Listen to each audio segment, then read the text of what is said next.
but at the same time, some ladies from a Bible study came over to our house and had a Bible study with my mother. And when this one lady was about to leave, she had a flat tire. And our next door neighbor, who, this was on a military base, we just moved in, we didn't even know them. And she was distraught, and he went out there and changed the tire for her. And well, he came back the next day with an apple pie for him and his family, just to say thank you.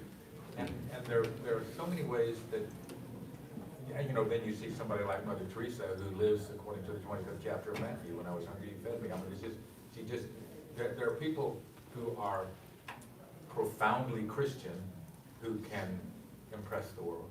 And there are people who are profoundly Christian who can embarrass the church. And your question is, there's that fine line of distinction there, and well, sometimes it's not so fine, but those are boundaries that we have to take into consideration politically today. We have to remember that we live in a diverse society with different views. Yes, the majority rules with respect to the rights of the minority. There are laws that might be in effect that I don't like, but that doesn't mean I have the right to destroy America. That's the. Yeah. But anyway, I won't say too much. Yeah, here. Okay, I would like to say, just briefly, well, when it comes to boundaries. Boundaries, I think, connects to maturity. And sometimes, as Christians, I think Paul addressed this issue that the Corinthian church was still living in a baby type of Christianity. They haven't grown up. And once you grow up as a Christian or one who is Christ-like, there are rules and regulations that applies to you, what you can and cannot do. And sometimes we're living in like a Southern mentality, like, I don't care, I'm gonna do it. I don't care what you say, I'm gonna do this. And it doesn't matter what happens, I'm gonna do it.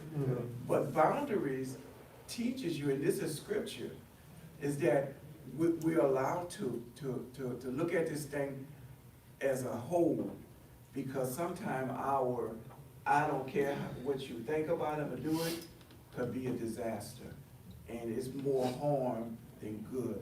And then when you say no, that you'd be surprised. And again, just to end it, there was this lady had 4 kids, and the kids would come to her, had her buy new cars for all of them because they were jealous, and then put them in a house. And she went bankrupt.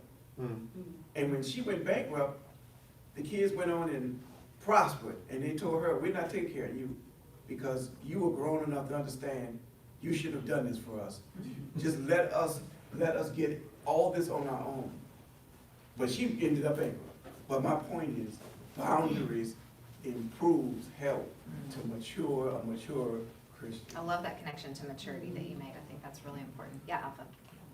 To piggyback off of Mr. Henry, I'm looking at Ephesians chapter 4, verse 25. And it's just a snippet. It's just 25 to 26. Since you put away lying, speaking of maturity, you're mature, you don't do that. Since you put away lying, speak the truth, each one to his neighbor, because we are members of one another. So whether you're dealing with a secular individual or a Christian, that boundary still stands. Just like the gentleman who shot up 5 people in Jacinto. He was like, I'm going to do what I want to do. Well, there you go, right there. You clearly walk past that boundary. You know what I mean? Yeah, so I'm hearing from both you and Henry, honoring other people's boundaries Yes. is important. That's part of compassion, right? If I want to be compassionate towards someone, what I need to do is make sure I understand how they actually want me to help. Yeah. Or ways that they don't want to make sure I don't hurt them, right? It's going to be really hard for me to be compassionate and take care of them if I don't honor those things. Yeah, Clark? Yeah, I think, going to the question, we can only give so much of ourselves. I think it's a quality versus quantity issue. we can run ourselves ragged doing what every single person asks of us, but we're only gonna be able to give a small piece of ourselves to each one of those things. We don't have it in our capacity to do everything 100% all the time for everyone. So I think the boundaries set it up so we can give the most quality time of ourselves towards the efforts we are able to give, and choosing those wisely and knowing how to do that. I think that's the most Christ-like thing we can do. Like multitasking, you can, give 20% of yourself to 5 things or 100% of yourself to 1 thing.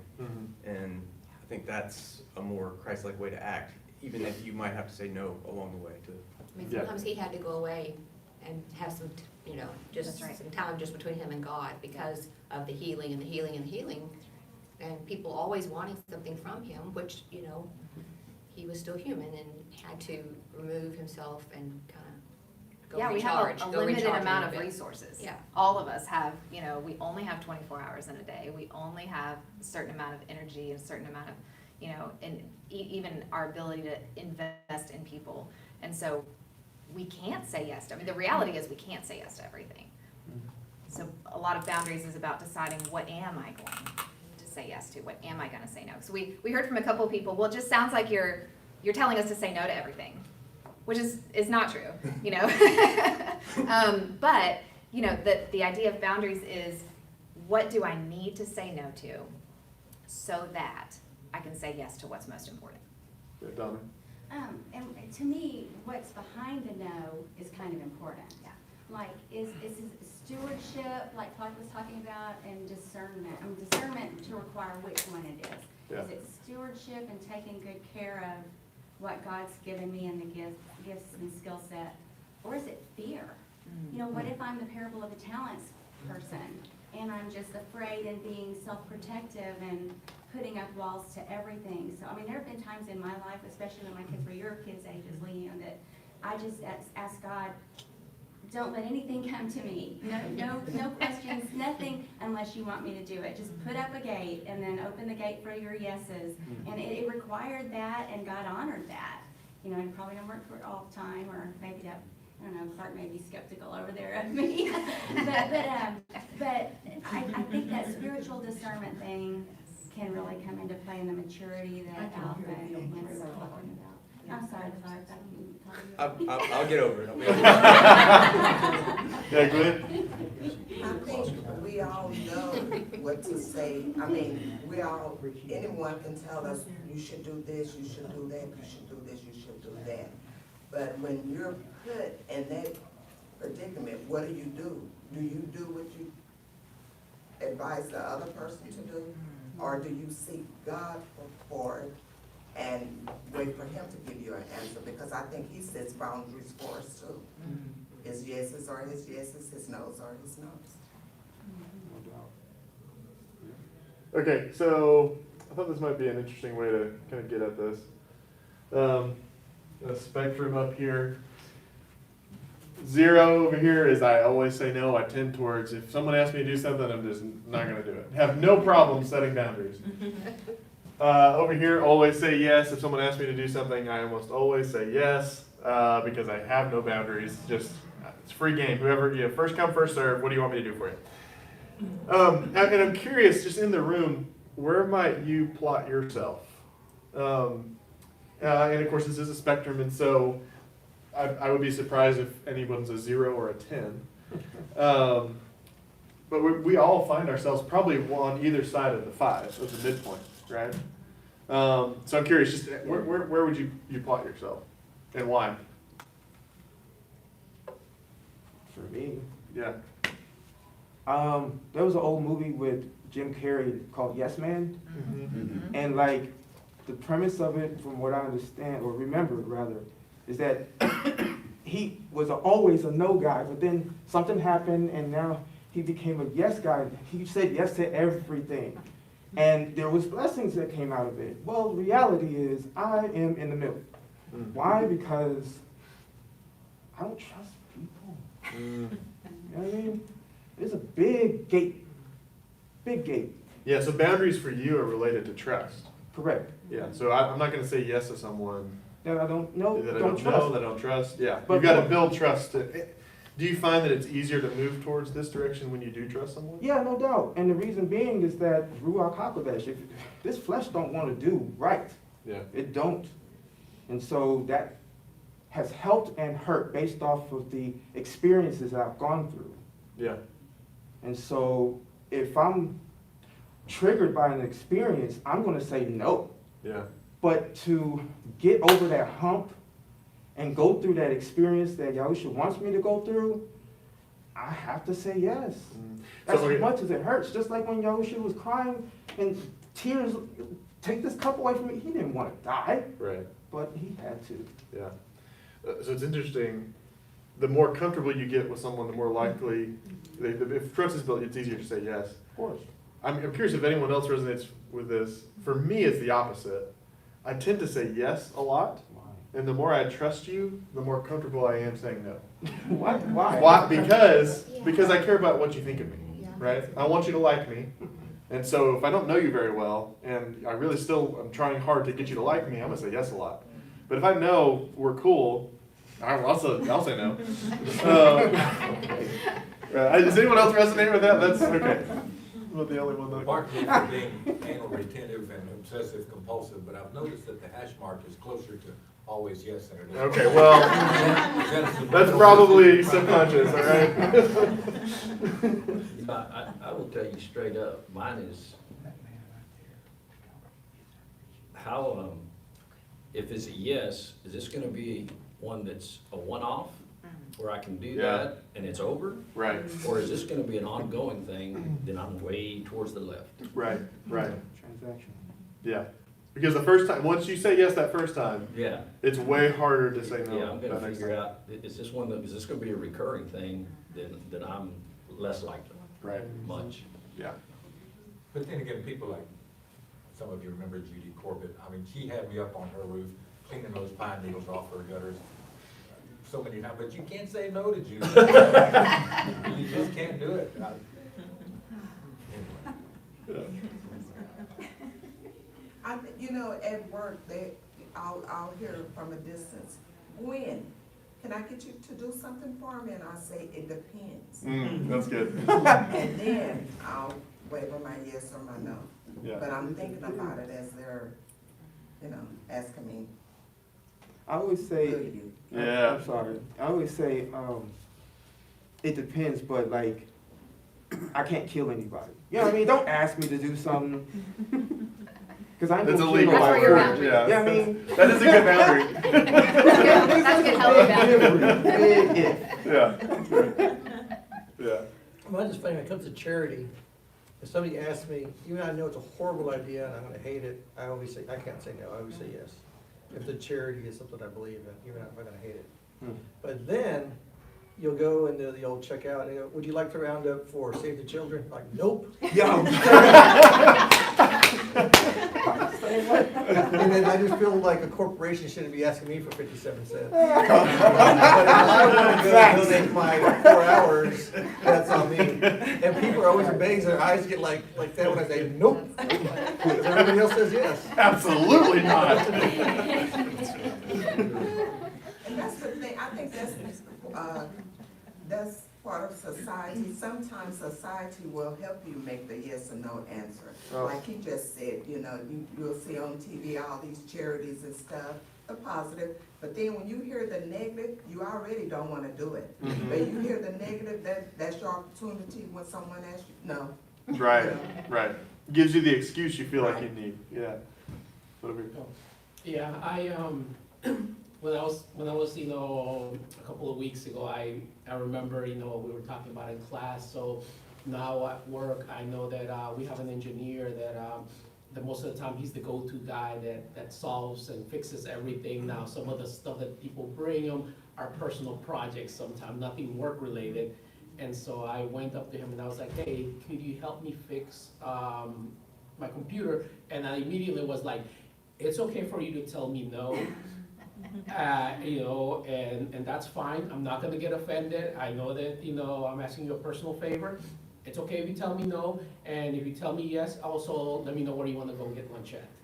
And so I'm like, okay, I wanna give that person and out, and not make him feel like he's obligated because he's my friend. Yeah, Just like you yeah. were saying, the more I know him, the more I'm like, I know that he's gonna tend to say yes, even though he wants to say no, so I'll give him that choice and be like, I'm okay with either choice. Yeah, it's good, yeah, Jen? So if I'm being transparent, for the longest I was a 10. And I was a 10 because I felt like I was needed. So when someone asked me to do something, then it made me feel good that they were asking me. Yeah. And so I would always say yes. Well, then I saw that it was starting to take a toll on me, physically and emotionally, and then I realized I can't do everything for everybody. Yeah. And so then now I'm probably at a 7. Okay, progress. 8.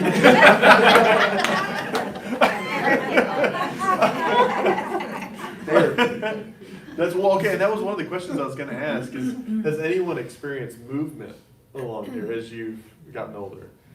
Yeah. And I do agree with Jennifer, I was always a yes. I think this year, I finally came down to like 7, 8. There we go. And it was more of empathizing in the Christianity, or, I've been in that place. What if I need help? That would always be the second thing, like, and just, but realizing that takes a toll of your energy. And then especially when, I'm a person, I don't know how to ask, and I'm learning to accept and stuff of saying yes, and Ms. Terry's been teaching me that. But I was a 10 forever, like just this year I just started. And it feels really good afterwards because you feel bad at that instant, but afterwards your body even's like applauding you, like, you don't have to worry about that. Right. And just like when you mentioned about, you would go every Saturday, the man up, and then you're like, I wanna be with my kids. And I was doing that consistently as well, work, volunteering, and then I'm like, I don't have a break. So it's like, there's nothing wrong. And then that way, when it's time for me to do a yes next time, I have the full energy and attitude of greatness that's where I really want a yes. So yeah, I'm down to that as well. And I love, because I was gonna ask you, but you talked about it, so I don't have to ask, but I was gonna ask, how does it feel different living at a 7 or 8 No, yeah. than it a feels- 10? Definitely feels so Yeah, much 'cause it better, does. and you question yourself, like for instance, I had a mom, I just, Camila's friend, I didn't even meet the mom, I met the little girl, and then the mom the next day called me like, my kids need a ride home. I didn't know her, I felt like I'm a single mom, what if I ever need, I did it, but then it was that consistency, and I was like, wait a minute, now my body's like, no, you can only pray about it, God's gonna show you, and at the end of the day, you have a village if you open your eyes, God was showing me, so I was like, I don't need to, and I did, I put a no, and she thought now I caught an attitude, unfortunately, but it does feel good, it really does. Your body does applaud. That's really hard to do. It's a process, and you have to keep telling yourself, it's okay. Yes, There you go, it's really okay. it is, yes. Jen? I feel like the word discernment keeps coming up as we're talking about. And I don't think I can simplify it to say whether I'm one number all the time because it's different in every situation. Yeah. So I've got to use discernment. If I said I'm always a 10, that's not true. Or a 5, that's not true either. Because at work, I need to be a certain resource. At home, I'm different. To a stranger on the corner, I'm different. To a person standing visiting in the pews, I'm different there. So there's different reasons to have, I don't know if they're all different boundaries, but you can choose the way you answer things depending on your situation. Because even people who might say, I'm always yes, if there's something scary, you're going to say no. So to simplify too much. Well, and that might be a helpful exercise, is to just notice, when am I doing this? What situations do I tend to lean this way? And what situations do I tend to do this? Hey, David, have we talked about the physiological effects of being on that edge between 7 and 10 for a sustained period of time? Why don't you talk about that, Michael? So what that does, you only have a limited amount of adrenaline that you can tap into. And anybody who's done endurance sports, if you're a cyclist or a runner, there's only so many matches you can burn. Let's say you're in level 2 where your heart rate is elevated and over 100 for a sustained period of time, and you've got to catch the person in front of you, and then they start sprinting again. There's only so many times you can match them before you blow up, before your heart rate says you can't go any further. Yeah. Okay? In ministry, if you do that for a long period of time, and I think Apostle Paul was our illustration of God putting him on the sideline, when he wrote 2 Corinthians, he was so on edge and had been through so many physical and emotional situations and trauma that he was just fried and ineffective in ministry, and it was affecting his church planting, clearly his writing. He was on edge. I mean, read Galatians. This is somebody who's not emotionally healthy. And so for me, just for 20 years, being on the limit of just burnout, it took me 6 months just to get normalized.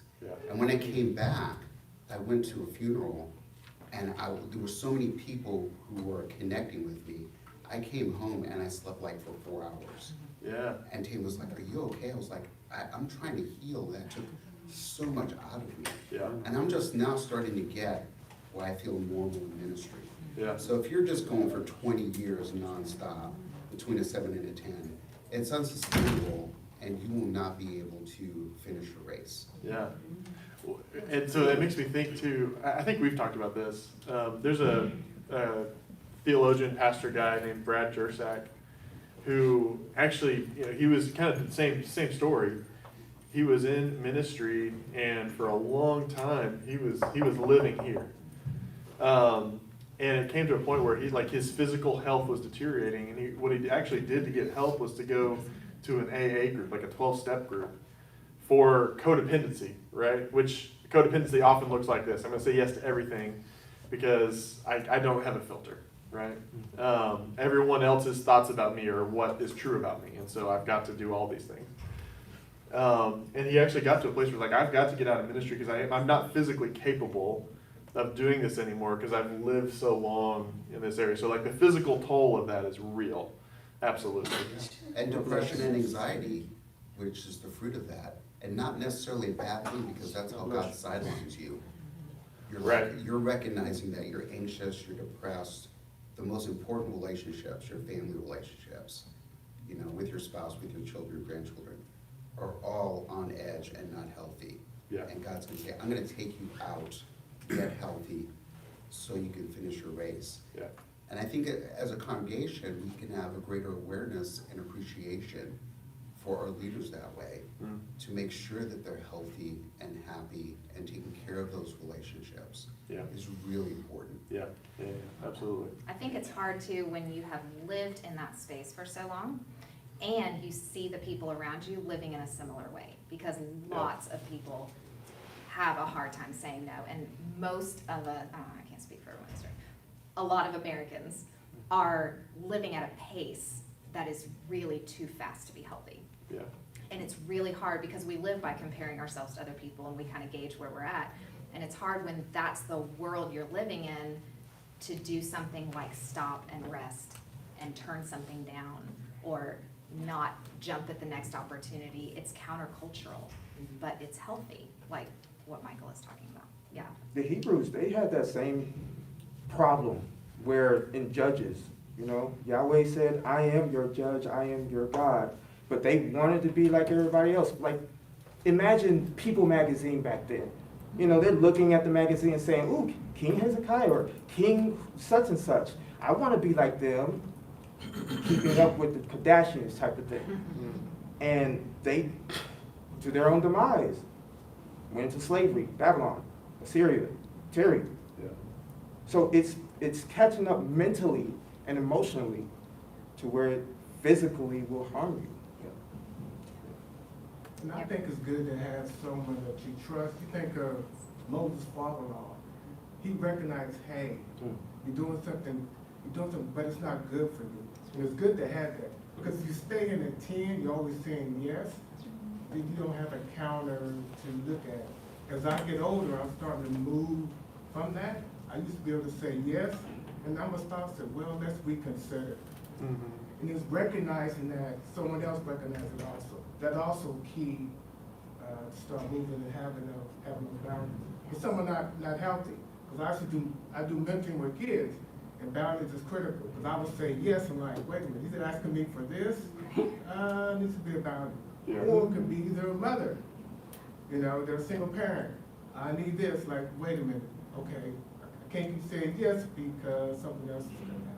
And having someone to, you know, to recognize that. And Moses listened to his father and said, yes, it is, you're doing something good, but you need to kind of rethink it.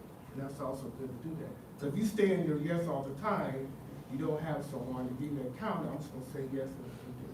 That's Yeah. right, that community is so important. It's interesting too, I know we talked about a lot of the relationships, but I know one of the ones we talk about a lot is just us, like husband and wife, and being cognizant of boundaries even in a marriage, as far as, like you said, mothers, like, we're both running so fast and you fall into these, like you're always saying yes, the scale starts to tip on one side or the other, and it's, you know, if you're not intentional about it, you know, one's always saying yes to do this, and one's not even aware of pushing on the boundaries. Oh, they'll just do this, they'll do that, and so it's been interesting. Even, you know, it's your spouse, and also in Christian relationships, right? You're supposed to love your spouse and be supportive, but also finding that boundary of, it's also healthy to say, well, I can't do all this, I can't do everything, and I need help, or I need time to step away, or, and so it's been interesting. Just even, I think sometimes it's easier to look at the world, look at work, look at, you know, outside the household, but sometimes even just husband, wife, That's right. that's the hardest one, to have the boundaries of always yes, always no. Yep. Yeah, my wife took all my yeses. You have to live in a 3-0 marriage. I live more at a 10, so Jen gets most of the yes. I'm very, very close to a 10 with Jen. And then those things that I'm convicted of, you know, convicted about, those are yes, because I feel that God put them in place, right? And then I have stuff that I need to do for me.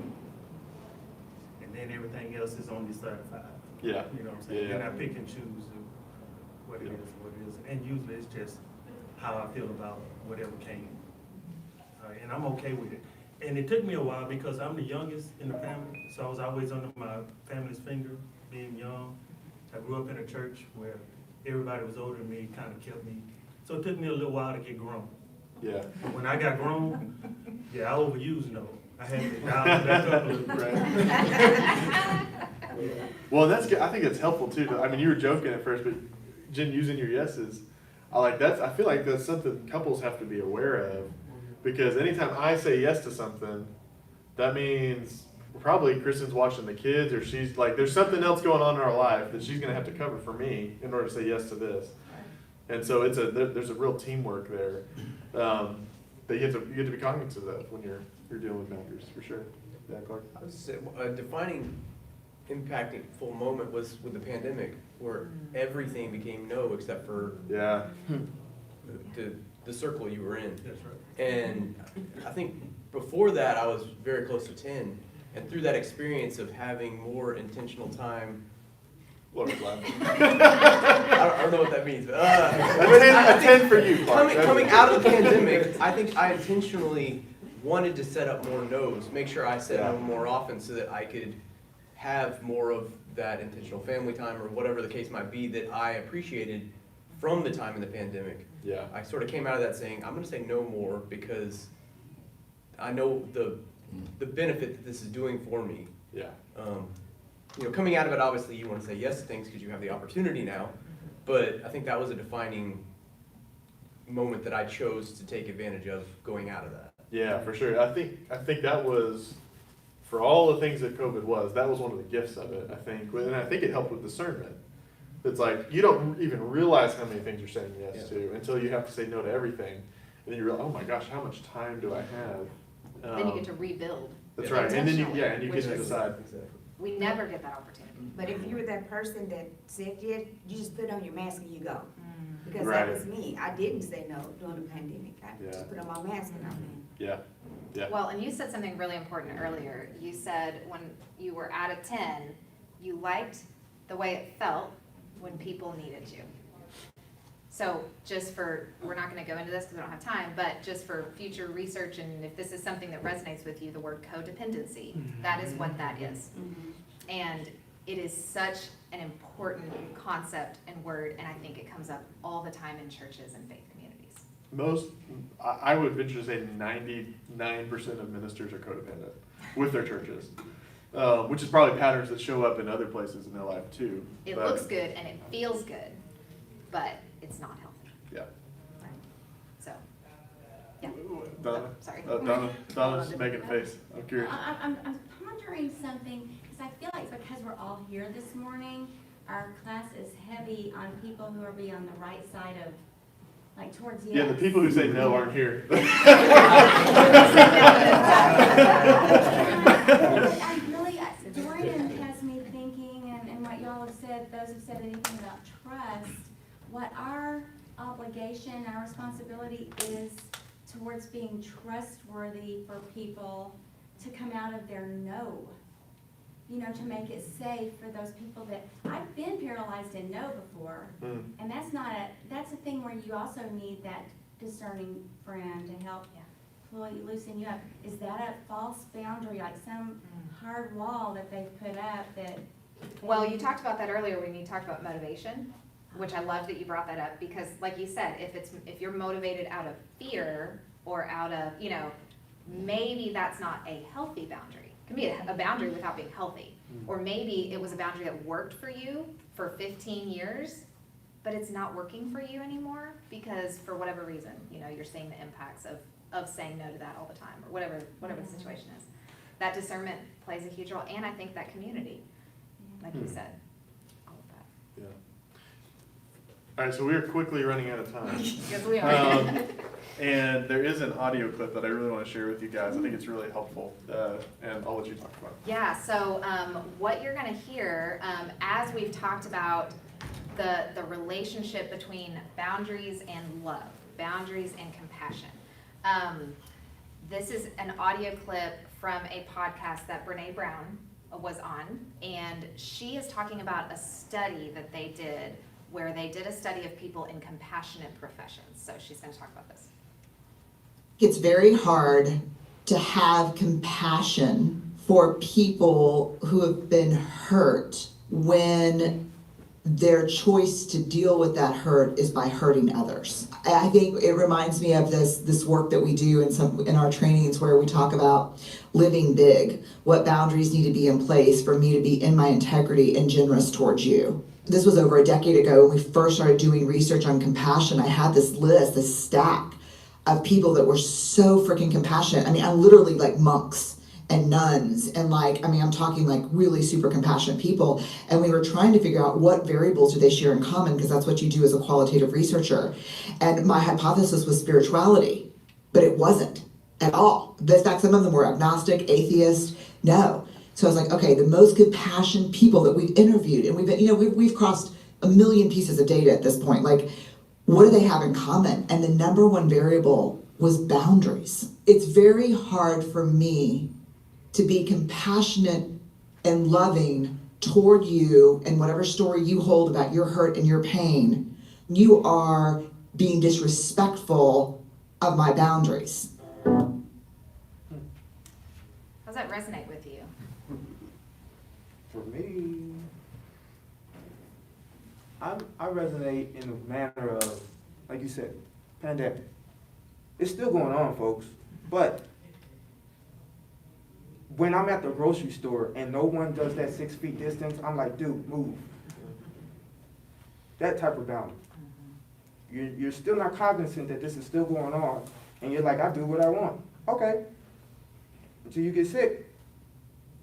So that's my mentality on the whole thing. That keeps that boundary and it keeps me safe, as you said, Miss Donna. You know what I mean? How do boundaries allow you to be more compassionate? I'm not able to, I'm sorry, it feels like therapy for me. I'm not able to do the kingdom's work because I have that boundary, because I have that arm sticking out that says, I want to help, but because of you, no. It's hard. Because when you are compassionate and you have boundaries, your compassion is not, it's fixed in the right place. It's not placed on the work that you're doing for them. your boundaries is placed as a benefit toward them, and you see it more as the human that you're compassionate for, not what they're necessarily going through. And so for them to be going through what they're going through, lessons have to be learned, because a lot of times what they're going through is self-created. And so you can have compassion for that, but if you have no boundary for what they can do to you, then that's just gonna recreate itself. And you have to protect your heart. You have to protect all of, what you can do for that person has to be also protected. And I feel like I'm going through that with my son right now. Super compassionate for what he's going through, but he is not allowed to break the boundaries of what he can say to mom or do to mom. So I love you, and I'm very compassionate toward you, but you also need to know that there's a place that you stay as my son. Reminds me of the idea of what is mine to do and what is yours to do. Yeah. I can be fully compassionate, and I can love you, and I can do what is my responsibility to take care of you, but your work is solving your own problem. Yeah. That's the job you have to. I cannot do that for you. I think along those lines, Julie, that in my line of work as a speech therapist with adults who have had some form of head injury, whether that's a traumatic brain injury or a stroke, I am in their homes, so I am building rapport with my patients, but our social workers are always really, really helpful at reminding us we have to keep our professional boundaries. We need to build our rapport, we need to show our compassion, of course. I mean, we are in a field of therapy because we love people and we love helping people. But at the same time, we have to maintain a professional boundary, because if I'm coming into your home and I'm just like, oh, I want to fix all the things for you, they're never going to get any better. I have to do my job as a professional to teach them to teach themselves. And a lot of times in my line of work, it's helping them relearn maybe a new way of doing functional tasks that are being thrown to the wayside.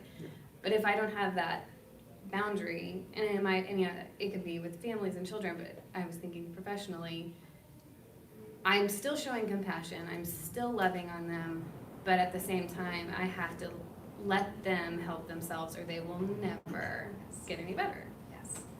You're loving them enough to trust them to be able to be a full human being. Yeah. All right, last Oh, sorry. what you have? No, I was gonna. Okay. Well, Laura reminds me of, there's an old expression, give a man a fish and he can eat for a day, teach Right. a man to fish and he'll eat for a lifetime. So, I mean, sometimes setting those boundaries, say, okay, I'll help you this time, but let me help you help yourself further, sets up boundaries for you. It also opens up. That actually helps them more. Yeah, it can help them. Yeah, good. All right, we are past time, so we failed at keeping that boundary today. We did fail. So let's go and worship together. Thanks for being here, guys.